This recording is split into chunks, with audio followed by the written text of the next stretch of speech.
welcome back with me again.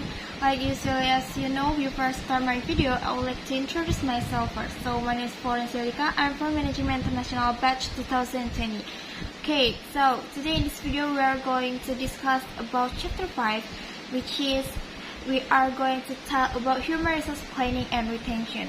Okay, let's start. The first, we are going to talk what is human resource planning.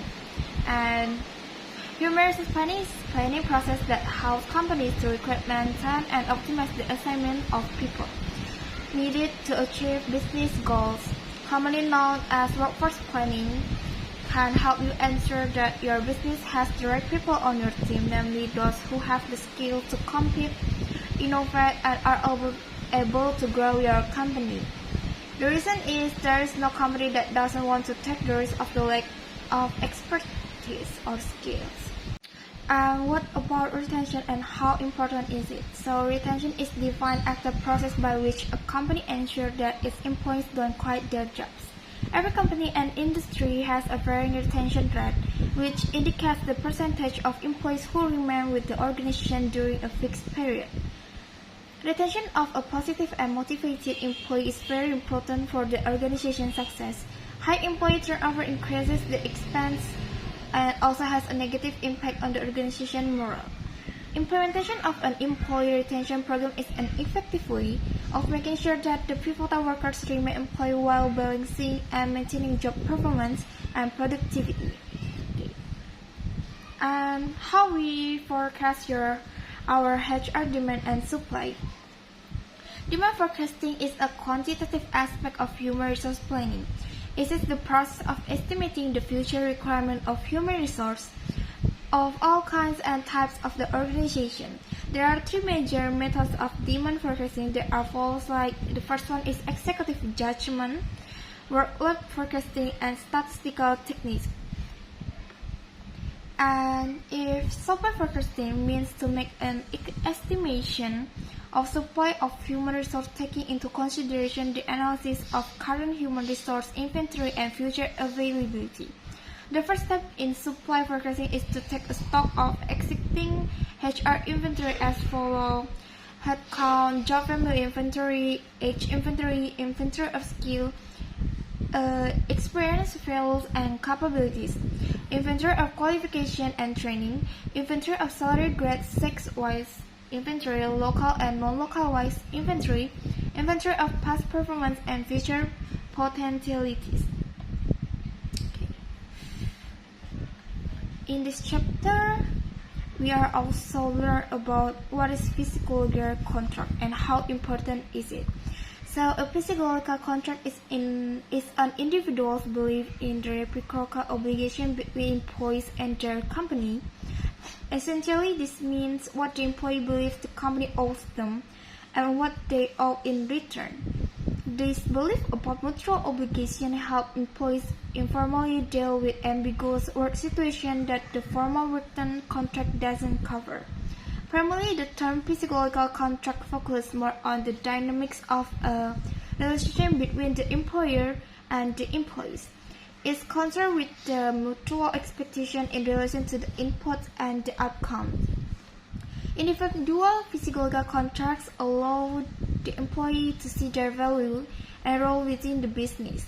It also helps both sides avoid creating unrealistic expectations of one another, and it allows for amending the terms of the contract if needed, which is done through regular communication. Don't underestimate the impact of diversity. This can make a huge impact on both the employee and the employer.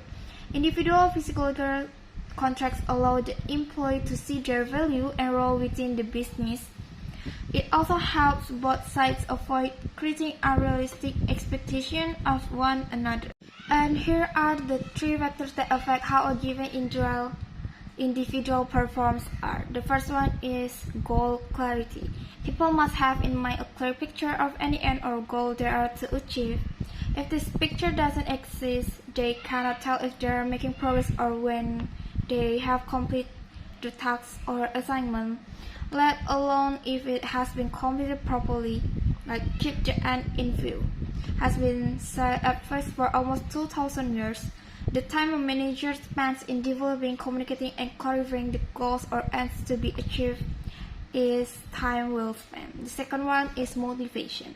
It is one thing to be capable of doing something, it is something else altogether to want to do it.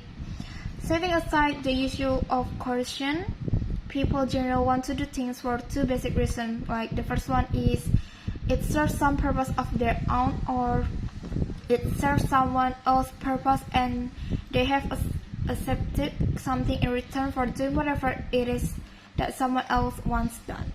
Self-satisfaction and incentives, they are the two great motivators. The last one is environment. Even if the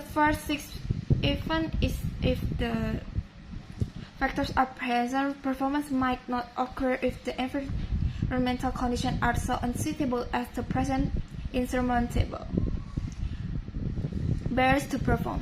Most of us can successfully drive our cars on windy days, but none of us can drive through a tornado. In less dramatic terms, missing tools and equipment, competing priorities, a repressive climate, and other factors can interfere with our ability to perform as expected. Regardless of our motivates or our repertoire, the presence or absence of feedback, and the quality of the mental models that guide our thinking and action. In short, the task environment must support the desired performance. At the very least, it must be manageable. Okay, this is the last. We are going to talk about the 5 components of individual performance. Okay, the first one is management involvement. It starts here because management are responsible for setting performance expectation, providing feedback, and coaching and recognize excellent work. That doesn't happen on the sidelines. Managers need to buy into be an active part of the performance management process. Second one is goal setting. High-performing individuals and teams have a big, hairy, ambitious goal that drive their performance. And company culture that emphasis on goals align employee performance with the BHAG. The connection creates engagement because employees see how their work helps the company. The third is learning and development. Once goals are set, employees need to have the knowledge and skill to do the work. Companies that want high performance need to make investment in employee learning and development. It will allow employees to accomplish their goals right but now and in the future. Feedback and coaching. Employees want to know how they are performing because they want to do a good job. Managers should regularly tell employees about their performance, what is good, what could be improved, and even more importantly, how to evaluate their own work. When employees can evaluate their own performance well, they can set their own goals and begin to become self-learners. The last one is ongoing conversation. This company brings the other 4 items, management, goals, learning, and feedback together. Organizations should create cultures where have ongoing discussion about performing goals, learning, coaching, etc. are happening. Job satisfaction is defined as the extent to which an employee feels self-motivated, content, and satisfied with their job. Job satisfaction happens when an employee feels there is having a job stability, career growth, and a comfortable work-life balance. This implies that the employee is having satisfaction at job as the work meets the expectation of the individual. A satisfied employee is always important for an organization as they aim to deliver the best of their capability. Every employee wants a stronger growth and work-life balance at the workplace. If an employee feels happy with their company and work, they look to give back to the company with all their efforts. Importance of job satisfaction can be seen from 2 perspectives.